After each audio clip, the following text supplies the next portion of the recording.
animal, talking animal.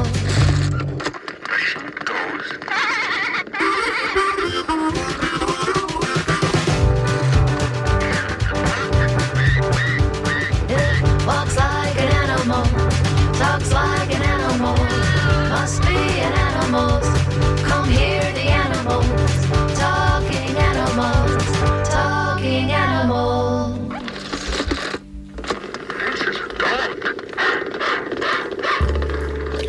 Good morning. This is Talking Animals on WMNF. I'm Duncan Strauss. My guest on today's show is Joshua Lisbon, a researcher at the center of a new documentary called Willow, Diary of a Mountain Lion. Premiering tonight, October 29th, on the PBS series Nature, Willow presents significant revelatory information and never-seen-before footage yielded by a decade-long study of mountain lions in Montana. This unique research project involves more than 150 trail cameras arrayed across the Sapphire Mountains, a range located in southwestern Montana, and the persistent efforts of Lisbon and his colleagues. Recurring on-screen presence, Lisbon outlines early in the film the distinctive, non-intrusive nature of the study, explaining why they, quote, don't handle cats, don't collar cats, don't want to disturb them in any way, end quote.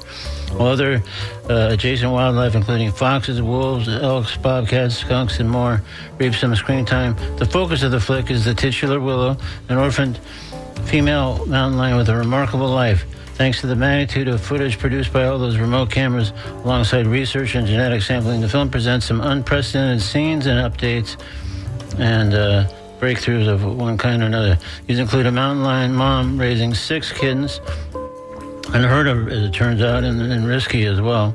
Resource sharing by unrelated individuals, in this case meaning multiple cats feasting cooperatively on prey, and a jarring kill of a bull elk far bigger than Willow herself. We'll discuss the film, the study, and, of course, Willow when I speak with Joshua Lisbon in just a moment here on Talking Animals on WMNF.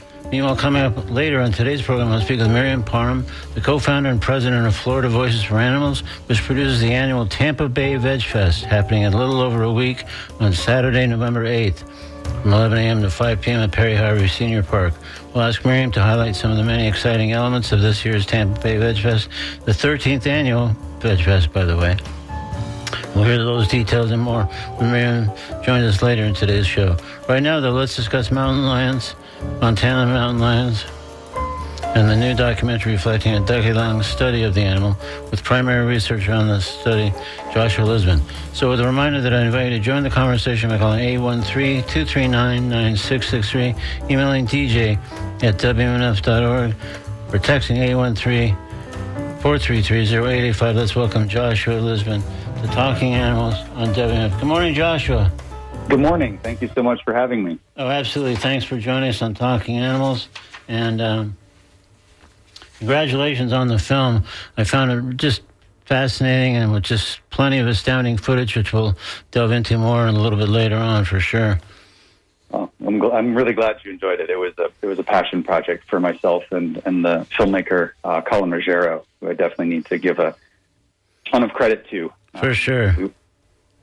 Well, let's in the meantime, though, let's do start with sort of a brief Meet Joshua segment before we get into a discussion of the film and Willow, et cetera, and the study. So what's your background, Joshua? Well, my background is actually in all the wrong things. Okay. Quit your bragging there, Joshua. Yeah. So I come to this from more of like an education background. So I would consider myself, a researcher, a pretty solid naturalist, and to, I guess, borrow some words from Robin Kimmerer, I love the idea of differentiating between learning about nature and learning from nature. And so going into this study, I've read everything conceivable about mountain lions, learned a lot about mountain lions, and then had the opportunity through years and years of following them in the field and filming them and observing them to learn from them directly about how they live in the world. So this study came to me. It was developed by Dr. Mike Sawaya, who came in, pioneered a lot of non-invasive research protocols in the greater Yellowstone ecosystem. The organization I worked for, loved that, and so we brought him in. He set up this study and then exited a couple years out, and they handed the study to me, and I had a really steep learning curve. But as you see, we figured a lot of things out, and the film really highlights everything that we learned and discovered over the course of the decade-long study. And are you a Montana native, Joshua? No, unfortunately. I wish I moved here sooner. I've been in Montana for about 20 years now, and absolutely love it. I think I could spend several lifetimes here and not do everything I need to do. And what specifically, talk about your background in education and being sort of having the wrong background for this project, which I find amusing. But what did you work on directly before the study that yielded the Willow documentary? Yeah, so I've done a lot of wilderness work, designing wilderness programming for youth.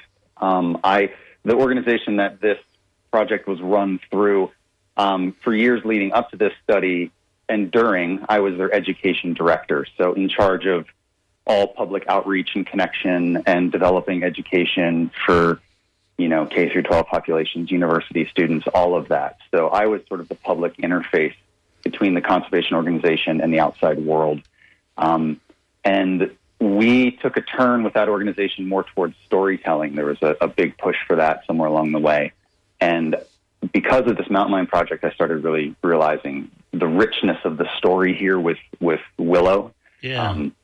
And had an opportunity to speak to a filmmaker, and so it grew out of that relationship and took us ages to make. I, of course, was very naive, thinking like this will be easier than it would be, and it took us almost 4 years to film all of this and put it together. But yeah, my background, I have a master's degree from the University of Montana, and then an undergraduate degree from Temple University, and so all of that is really education focused. So that was the direction I was going with my life.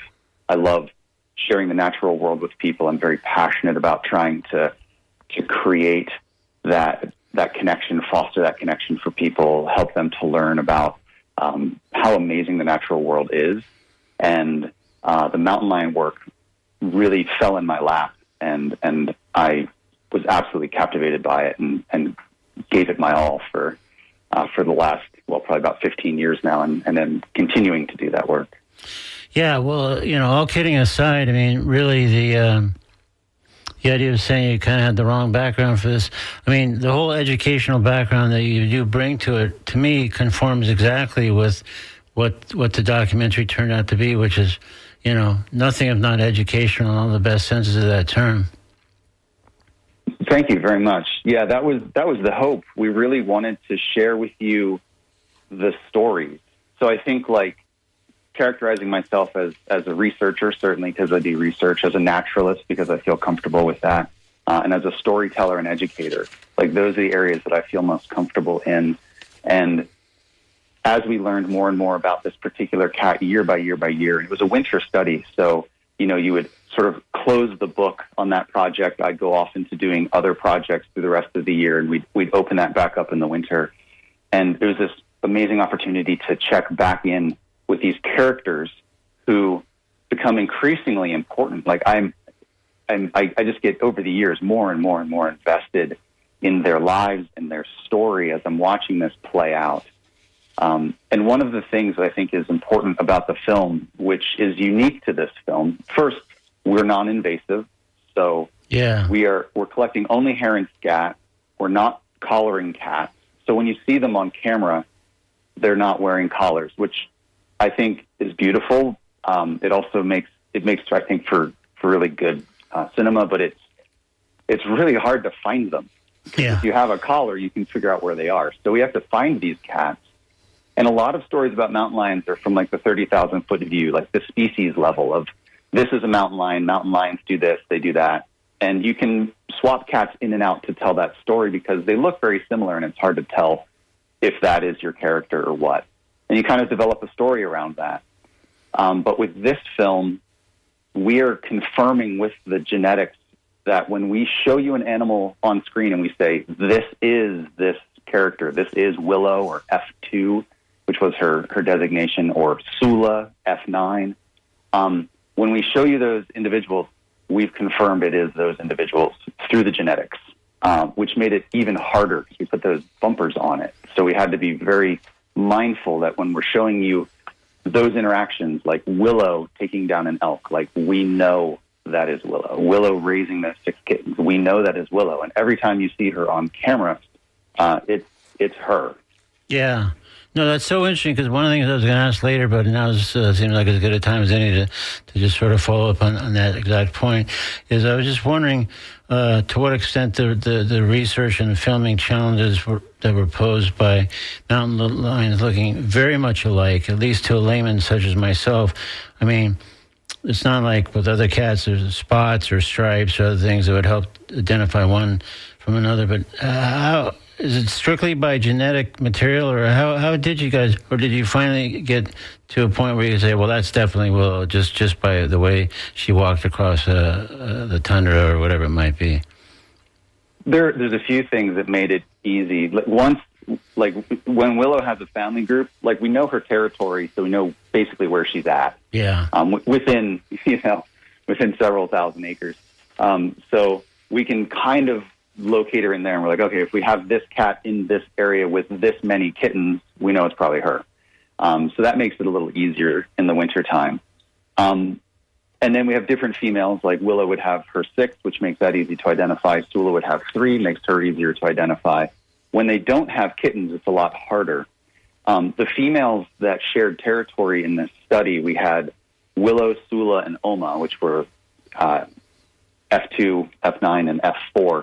And for people out there, I know a lot of people kind of balk at giving cats or characters names in these stories, and they think it's sort of anthropomorphizing the animals, and some people don't love that. Yeah. But for telling the story, it makes it so much easier to follow the characters, because if they all have just F9, F2, F4, it would really get jumbled up. So we're trying to differentiate them. But seeing them, like Oma was like, she was a shorter cat. She was a little sway back. She was built broad. So she had a very distinct look. Willow was very tall, very narrow, very long-legged. She had a pretty distinct look. Very, very, very willowy, I might add, I guess, which is kind of, I think you mentioned in the film how that ended up being her name. Yeah, exactly. And then Sula we got a lot of shots of her face, and her eyes were just kind of like tipped up a little bit on the outside corners. And so her face shape, when you look at hours and hours and hours of footage, you start to just recognize. And these subtle differences start to stand out. And that's not to say we couldn't be wrong. Like, there were times that we definitely were like, well, we're not sure, we need to confirm with the genetics, and we would anyway. But when you stare at them long enough, you start to get pretty good at figuring out who's who. Yeah. That said, it is very challenging. Mountain lions do look very similar. Yeah, so back to, sorry to jump around a little bit here, but yeah. What you were saying at the time when we talked about distinguishing one cat from another, we were talking about the sort of non-invasive nature of the study, which I thought was really interesting, notable trait, and I mentioned, of course, in the opening, just the show a moment ago. So, how was that format or approach decided on, and by whom? I think originally it came out of the organization that I was working for, wanting to be as non-invasive as possible in their studies. And that was just sort of an early decision in like ground floor level of that organization as we were getting going. So does that mean any kind of study they would do, that would just tend to be their approach, or is that more specific to this study? It was originally the overall approach, but that changed over time. And we were given opportunities further down the line with, we were running bear studies, elk studies, mule deer studies, white-tailed deer studies, various things where coyote studies, where collars were coming in. And so we were offered the opportunity to collar bears, to collar elk, to do things like that. And the organization went for it. And there's good reason to do that in scientific research. You get amazing data. It's more defensible in a lot of ways. You learn a lot of things that you just cannot fully learn through non-invasive. But when I was offered that opportunity through Montana Fish, Wildlife, and Parks here to proceed with collaring, I opted not to. because I liked the non-invasive quality. I liked that it set us aside. It made it unique. And I really, personally, I like the idea of respecting the sovereignty of those animals. Yeah. And because I was in a position to make that decision, I opted to make the decision to not collar, because I just didn't want to be responsible for that additional stress on them. And I was able to make that call and respected in that decision. So that's great. We stayed non-invasive. So it not only involves less stress for the cats, but in some ways, is the results yielded this way more pure in a sense? I don't know. I mean, I guess I'm biased. I like it. I think it's definitely slower. So if you're running a normal research project, you have a briefer window of time, and if you put collars on cats, you know where they are. You can find dens. You can get home ranges. You can find kill sites more easily. You can know when cats are interacting at kill sites.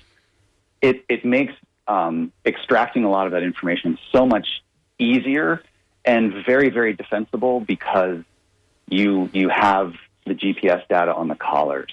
So it's a fantastic research tool. For us, we had to put in so many extra miles on the ground, hiking. It required a pretty significant labor lift. So you need people who are very passionate about long hikes in the woods because we're going up and down all these mountains all the time. And then you have to find the kill sites and set up the cameras. And you collect all of your genetics from that site. You get a lot of scat, you get a lot of hair. And then you send that off to the genomics lab on the campus here at Rocky Mountain Research Station. And that team does an amazing job. But there's a delay. So, it takes a while to process all of that, and I get that data back. So unless we know this is this family group based on kittens and whatever, often you're not entirely certain which individuals you have. And so the resource sharing was slow to evolve because we know we have multiple individuals. We are filming and witnessing these interactions at kill sites. And then as the genetics come back to us, we are figuring out, this is what's taking place in these interactions.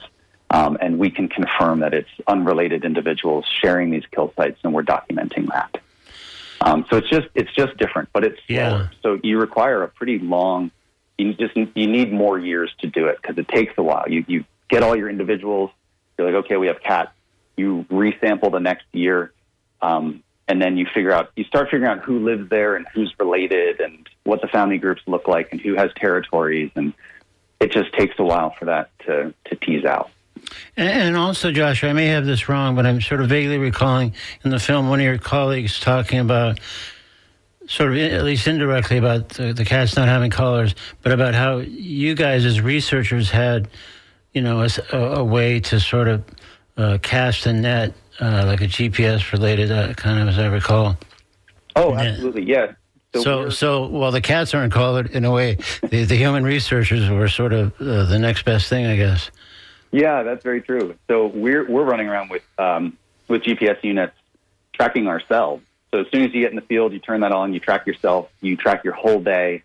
And we had a system for putting in waypoints for kill sites, bed sites, hair, scat, all of that. So we could collect all of that data. It would all be georeferenced.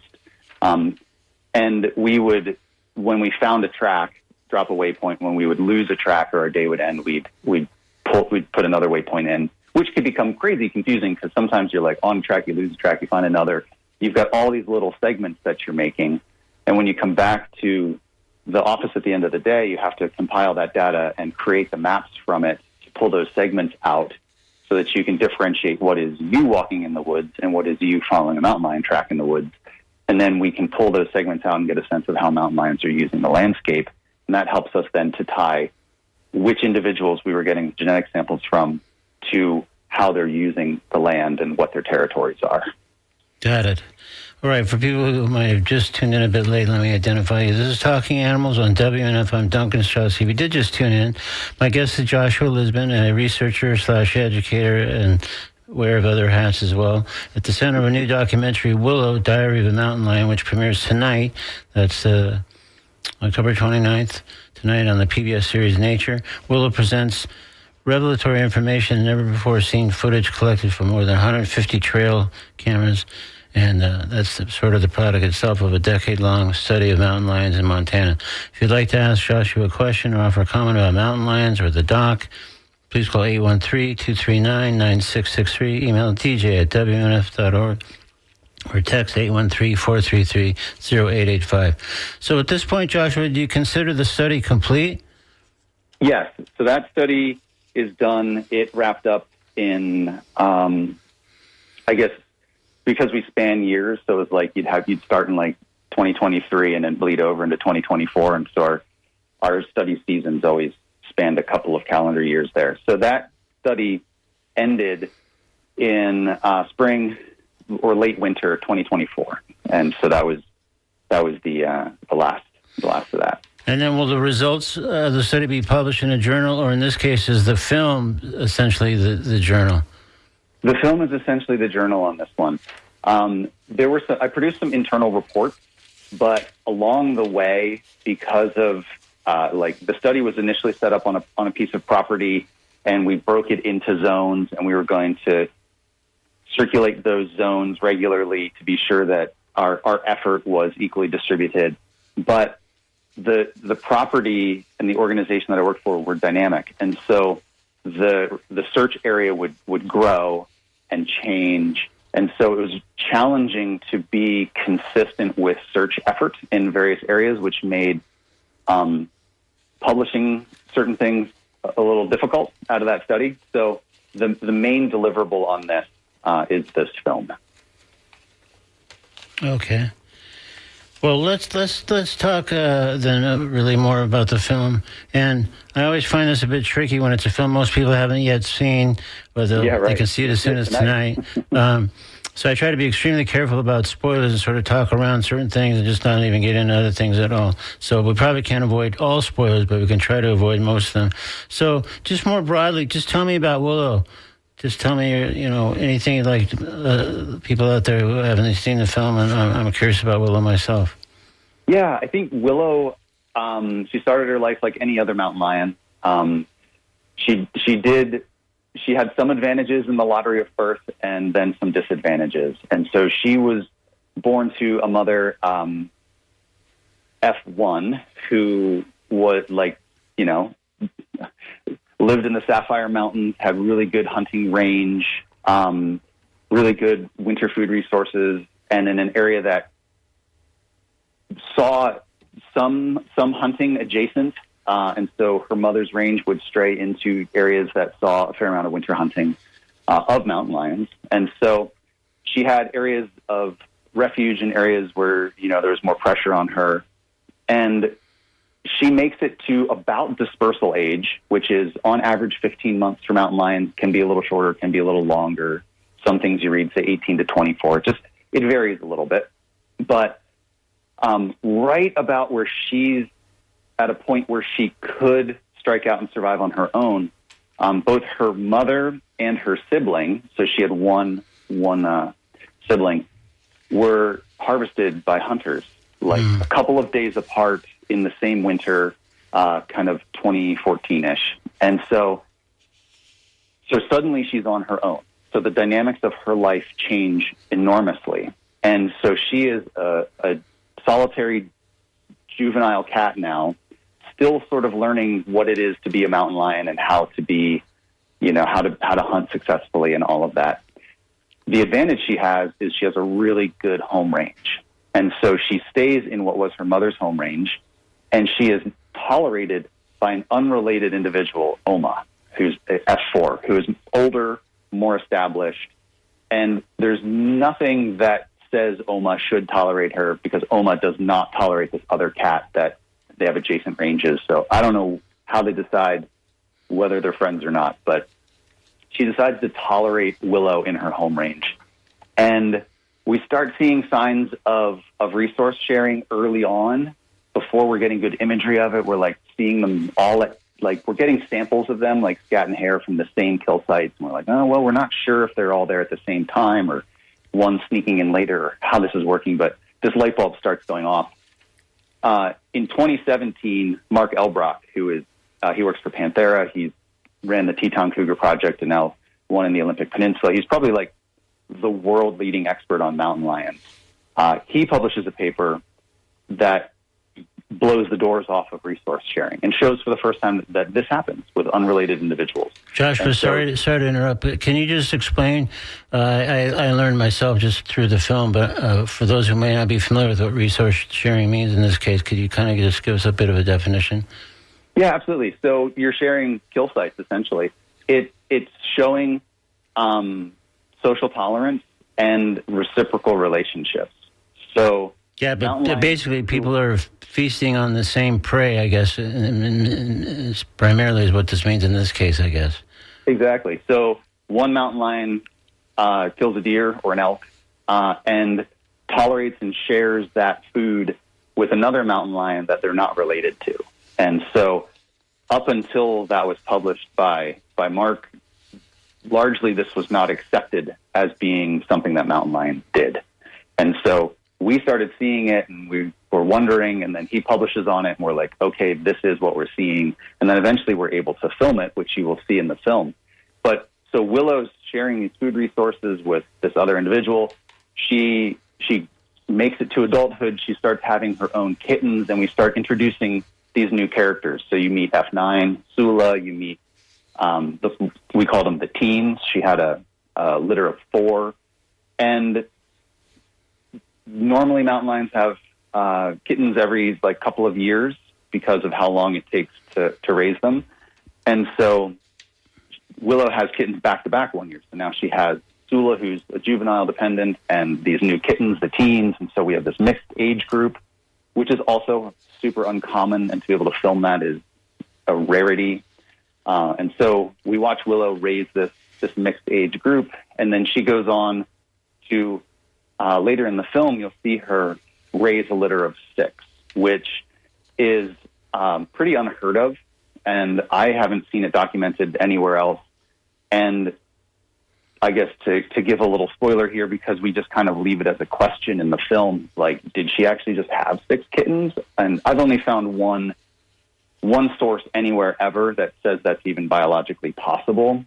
But what we really think happened is that Willow adopted 4 kittens from an offspring of hers from, a couple seasons back, and they probably bred at the same time, had kittens at the same time, and that mother died. And because they were kind of in the same area and sharing zones and there was overlap, for whatever reason, Willow decides to adopt 4 additional kittens and raises them to adulthood, which is just a colossal act because the amount of hunting and effort required to pull that off is unbelievable. Most mountain lions have 1 to 4 kittens in any given litter, and of however many they may have, maybe 1, maybe 2 survive to dispersal age. And if you get a couple that make it to dispersal age and go off on their own, to make it to maybe 3 years old, maybe 1 of them does, maybe none of them do. So to get 6 successfully raised and dispersed is just, it's a monumental act. And Joshua, I guess this would be far from the scientific realm, but as you explain this, I guess if this was pointed out in the film, I might have missed it, that the theory that she adopted those 4. But I mean, kind of help wondering upon hearing that if in some way if that's related to her own experience of being orphaned and seeing a fellow cat or a sibling even, I guess maybe, or offspring who suddenly needed somebody to care for the 4 they were leaving behind, and she just stepped up and said, I'm going to do it. Yeah, I think it's hard to say. Like, I love to try to put myself in their heads and be like, what made you make this decision? Why did you choose to do this thing or that thing? We can definitely say that mountain lion mothers are extremely affectionate, and we show that in the film. Yeah, they raise their young, and they're really tolerant and really, really affectionate, and that's beautiful to see. We also know, again, based on Mark Elbrock's work, I like leaning on him because he's quite the expert, that if a mountain lion is exposed to the idea of resource sharing, they are many times more likely to then do that themselves. So I think it is safe to say that within what it is to be a mountain lion, they are the sum total of their individual experiences. And if you meet one mountain lion, there are traits within that mountain lion that will be the same as meeting another mountain lion. And there are things within that mountain lion that will be different. They may be more aggressive, less aggressive. They may be more tolerant, less tolerant. They are having their own experience of the world. And whatever Willow's experience of the world was, it brought that out in her. And she chose to take those kittens on and to raise them. So I like to try to connect the dots and think of the stories and the motivations. Ultimately, I don't know, but it is a remarkable feat. Yeah, well, so how far into kind of looking around and you know, like the filming before Willow emerges the focus, like when did you guys first say, hey, this cat seems extraordinary in this way and kind of, by the way, in this way and this way as well. So maybe that's the focus of the study / film. Was there sort of any kind of gradual light bulb moments of those kinds? Or she just seems like in so many ways, as we later learned from the film and as we've talked about a little bit in this conversation, she was kind of singular in just all kinds of ways. Yeah, I think that's a great question. It was like a slowly evolving realization, because initially we're just figuring out which cats are residents, what is the population, how are they related, and then gradually, as we're following them year by year, we're able to film them with kittens, and we start seeing these unique behaviors. We start seeing resource sharing, and we start connecting all of these dots back to Willow. And so, she's doing this thing. Oh, we realize she was orphaned. What a kind of unique start to her story. Oh, she's tolerated by this other individual. Oh, she's doing resource sharing. Oh, she has a mixed age family. And this stuff really starts compiling. And by the time Colin and I sat down and started talking about this story and being like, hey, we have this study going and we have this cat and we are seeing this. And I think it's pretty amazing. And Colin was like, oh my gosh, yes, absolutely. That sounds like a really cool story. Let's see what we can do with that. So it took us several years into the study to be able to see her individual life expressed sufficiently to even know how amazing her story was. And it's true. It's like we were able to shine a light on her, and she did all of these things that seem so remarkable. And what it makes me wonder is how much of this is Willow, right? Yeah, what an amazing cat. Clearly a good mother, clearly quite the hunter that she could feed so many kittens. Yeah. But also, like, how unique is it? Like, is what we're seeing unique because we just haven't been able to shine a light on that in other wild populations? Or is this something that maybe pieces of this happen more frequently and we just don't see it because mountain lions are so challenging to study and observe because they are so elusive and they are so secretive. And so we like fill in the blank spots of our understanding with our own assumptions. And often I think we like assume less. We like, to borrow from Robin Kimmerer, every time you look at the natural world, we don't find it to be less intelligent or less, amazing, or like every time you look, it's more. It's always more intelligent, more amazing, and we're surprised by that. And I don't think we should be. So my hope is that as technologies evolve, as we can continue to study mountain lions, and I am continuing to with a new study to try to look in a different area at different populations to see what of these story threads are present in those populations. And my hope is that we just learn more and more about them as we're able to study them. Yeah, it sounds like a super intriguing question that, at the moment probably close to impossible to answer until you're maybe able to do, this next study you just mentioned or whatever. But it's like, is Willow truly extraordinary, or if we got a chance to study more mountain lions in the way we were able to study Willow, would we find there's more similarities than we would have guessed between her and other mountain lions? Yeah, that's what I'm wondering, and that's what I'd like to know. For sure. And I think I'm hopeful that I can shine more of light on this as I continue this work. Yeah. Well, speaking of that, obviously a big part of what makes the film so magical is the often, pretty astounding, dazzling footage with remarkable access and proximity, not just to Willow, but various other animals, foxes, bears, etc. All the product of a bunch of cameras.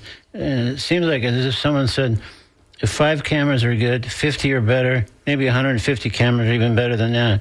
So tell me about the sort of planning and installation and the decision about how many cameras to actually have in the making of this film.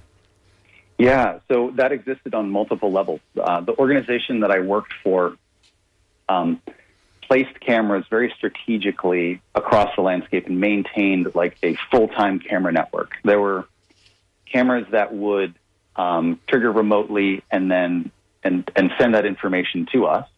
And then there were cameras that we used a lot of Browning trail cameras. I love those guys.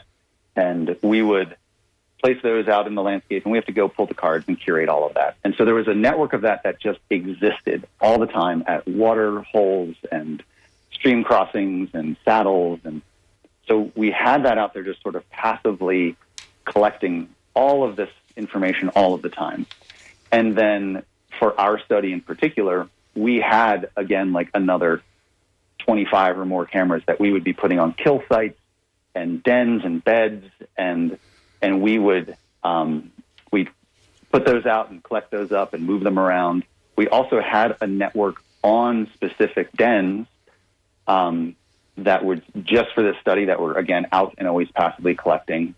And then we used these you're going to notice a variation in footage quality through the course of the film because the trail cam footage is it's okay, but it's not cinema quality. Sure. And then you're going to see some cinema quality too. So we use Cognisys Systems cameras.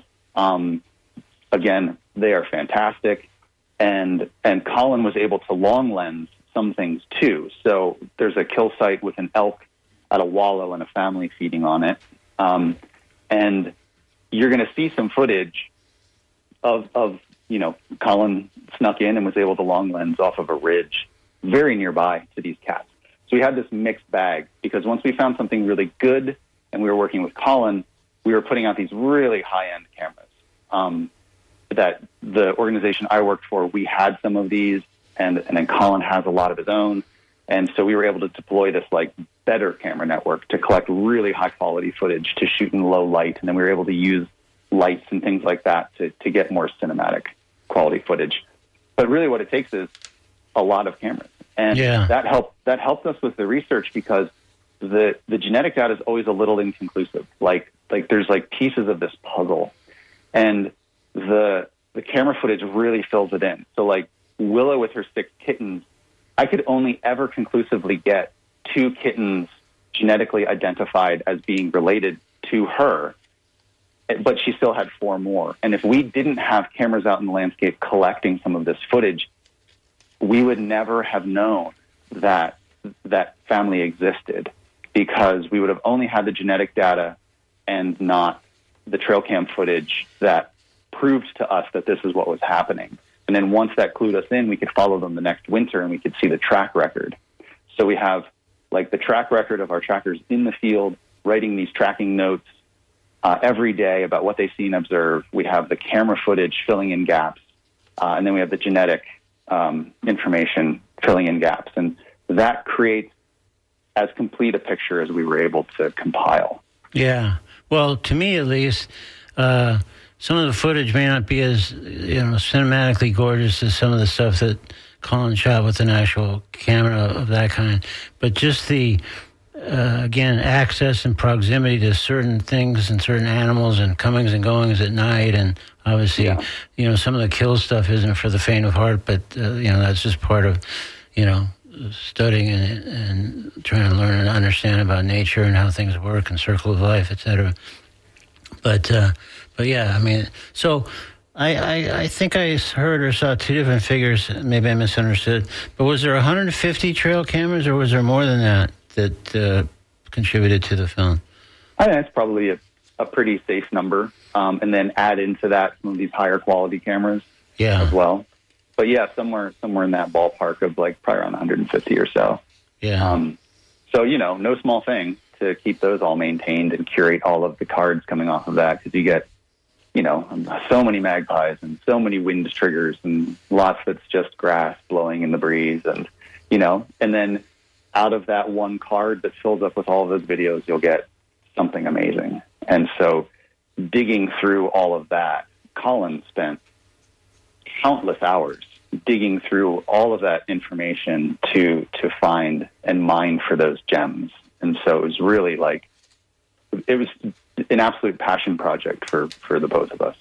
Yeah, no, that's really clear in the end result. I mean, you don't see something like this that's not the result of incredible passion. And like you described, it makes perfect sense that there was tremendous amount of time involved, and if you weren't willing to put in the time and have patience, you weren't going to be able to get the kind of results that you guys got.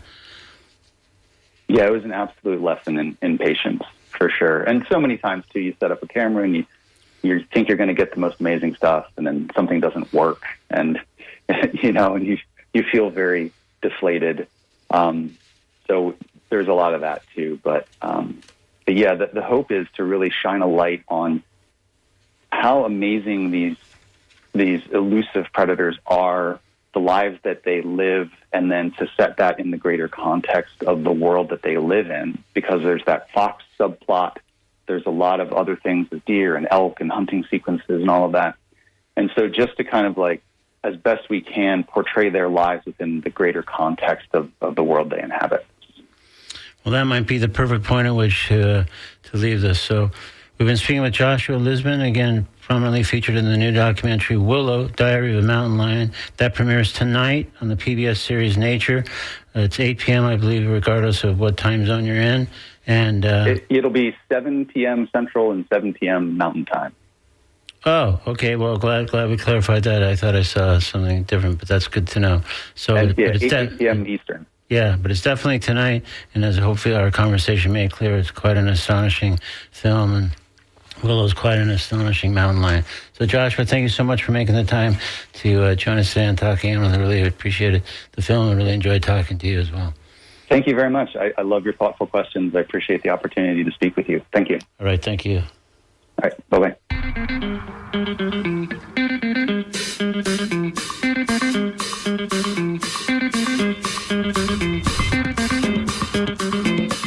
In a moment, I'll speak with Miriam Parham of Florida Voices for Animals, who will fill us in on various aspects of Tampa Bay Veg Fest, which is just around the corner at this point. It happens Saturday, November 8th from 11 a.m. to 5 p.m. at Perry Harvey Senior Park. We'll hear more in a moment on Talking Animals on WNF from Miriam about this year's Veg Fest and the triumphant return. First, though, we're going to step into the Comedy Corner with a comic making his debut here on Talking Animals with a relevant piece. It's Miles Anderson with part of a piece called Mountain Lions in today's Comedy Corner on Talking Animals on WMNF. The only real problem on Vancouver Island is the mountain lions. I don't know if you know this, but Vancouver Island has the densest population of mountain lions in the world. Yeah, I guess it's here. I guess there's a mountain lion here tonight. That's how dense the population is. They are in this comedy club right now. All the cougars, yes, I knew that was going to happen. Took a huge risk.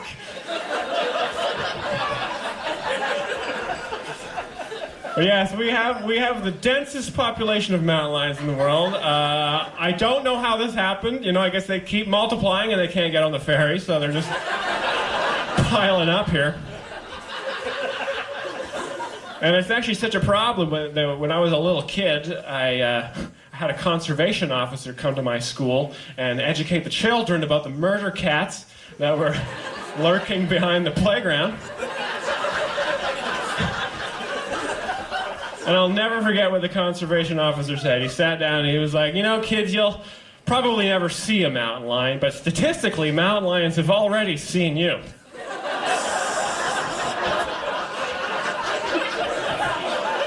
Scariest thing I'd ever heard in my life.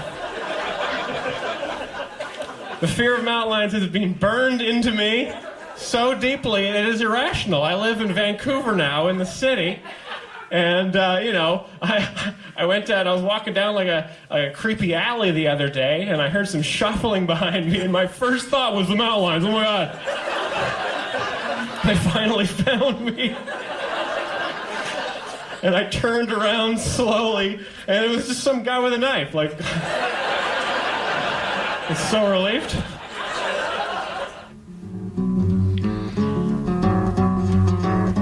That was Miles Anderson in today's Comedy Corner with part of a piece that I'm calling Mountain Lions, taken from his album Miles Per Hour. Now it's time to talk with Miriam Parham of Florida Voices for Animals about the Tampa Bay Veg Fest coming up on Saturday, November 8th. Let's hear more about it by welcoming Miriam Parham back to Talking Animals on WNF. Good morning, Miriam. Good morning, Duncan. How are you? I'm doing great. Thanks for joining us again on Talking Animals. Appreciate it. We're so excited about this year's event. It's our 13th annual, and I think we're going to have a record crowd. We have a record number of food vendors. I'm so excited. I just could go on for a half hour here, but all right. Well, just for some context, let's take a moment and briefly describe Florida Voices for Animals, since that's the organization that really produces Tampa Bay Veg Fest. Oh, well, thank you. Yes, we're an animal education group. Our mission is to educate people about animal abuse and exploitation, and we've been incorporated since 1989, and we have done many, many activities through our years, but Tampa Bay Veg Fest is one of our keynote events. But we work on fighting for legislation to help animals, including trying to help stop the bear hunt and all kinds of things that we've been successful in some and not others. But we continue to educate and work hard for the animals and just try to get people to change their lifestyle, which affects a lot of the animal suffering, so including eating more plant-based and avoiding things that will not only hurt animals but our planet and our health. So that brings us in some ways to the signature event that we're here primarily to discuss, which is, again, Tampa Bay Veg Fest. So just philosophically, it's pretty clear from what you just said, but why does Florida Voice for Animals produce Veg Fest? I mean, it's a lot of work and a lot of effort and a lot of moving parts, but what is the mission and goal in producing it? Well, that's a great question, because it is a lot of work, but, we're so passionate about trying to help extend this education to as many people as we can, and we want to help the local businesses. There's so many vegan businesses and many who've gone out of business too, but there are many other vendors who are not fully vegan, but on that day they will only serve plant-based food or items. We're all together in this celebration of how to be more cruelty-free and live healthy. And it's just our way of saying thank you and support, some of these businesses, but also the local ones too. Especially, we have like some of our regulars, House of Vegano, and we're going to have for the first time Pure Kitchen and doing cooking demos, and we're having featuring speakers from local and out of the area to bring in some amazing information to everybody here, like Tim Kaufman of Fat Man Rants. We've been trying to get him actually here for years and finally got him here last year because of the hurricane. We had to cancel and he was going to come. You've had some of our speakers every year, and recently Crystal Heath, one of the veterinarians. We're having the people working on the bear bear hunt lawsuit in a panel at the end of the day. We have just a way to really feature so many amazing people in the area. There's so many activists and so many things to do that are vegan and places to eat that we all need to support, work together. And even our yoga group this year is amazing. It's featuring yoga studios from all over, from Trinity, from St. Pete, Tampa, from all around this area here, just doing amazing things to help people feel better and be healthier. Amazing music this year. I mean, it's just tremendous. We just have some well-known bands, Copper Wing Band, who's in the area, the Fickle Souls, Smooth Jams, and new one, Joe Furkey. It's just a way to have fun and celebrate all things good. There's so much bad out there that today everybody in one day can just enjoy being cruelty-free and learning how to live better and support all these businesses. Yeah. Well, that certainly sounds great. And again, we should say that this is taking place November 8th at Perry Harvey Senior Park from 11 a.m. to 5 p.m. And again, website, you can find out all more details of what Miriam and I are talking about is TampaBayVegFest.com. So let's say someone will be going and, it's Saturday, it's busy. They have maybe an hour, maybe 2 hours. How should they try to spend their limited time?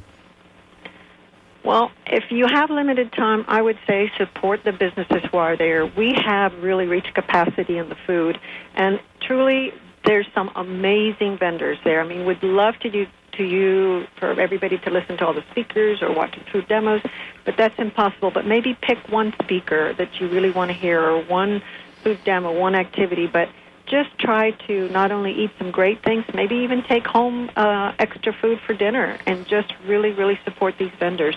I believe there's going to be a record crowd. I believe it's going to be just a lot of fun, I think, and hopefully we'll have good weather. And I think it'd just be a day of joy and feel good and I would say, that 1 hour, make the most of it. Yeah, no, that sounds really good. And there's so many things you mentioned that can be done. And there's beyond that, there's a kids' fun zone. There's stuff for everybody to be happy and engaged. And again, this food samples booth where you can go and obviously try some food. Let's say you were thinking about, I want to go more vegan or I want to go full-on vegan, but I'm just not sure. And this is a great way to sample all kinds of things that you might find really delicious and say, wow, that's now we're talking.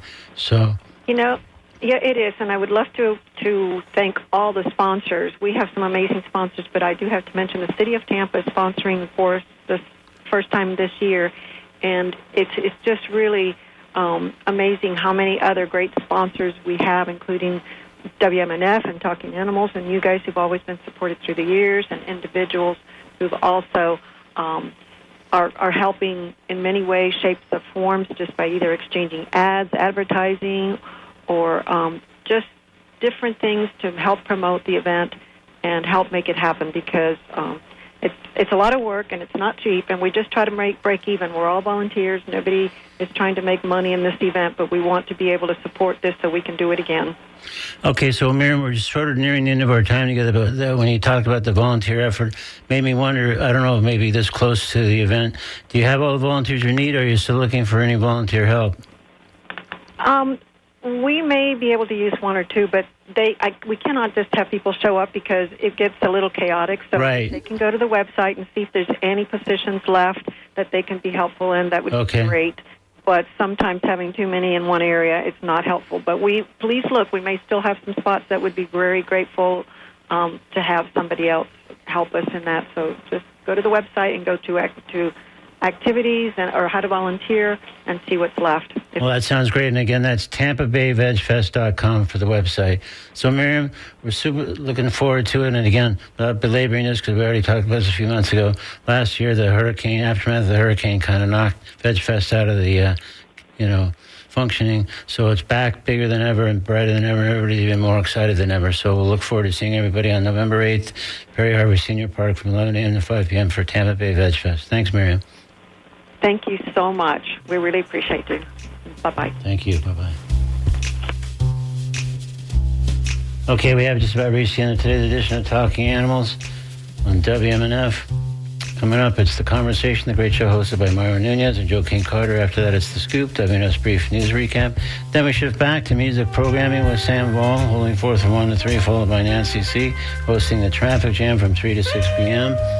And it's Allie with Sound Safari and more great stuff here on 88.5 WMNF. We'll see you next Wednesday here at 11 a.m. on Talking Animals. Stay tuned for The Conversation on WMNF Tampa.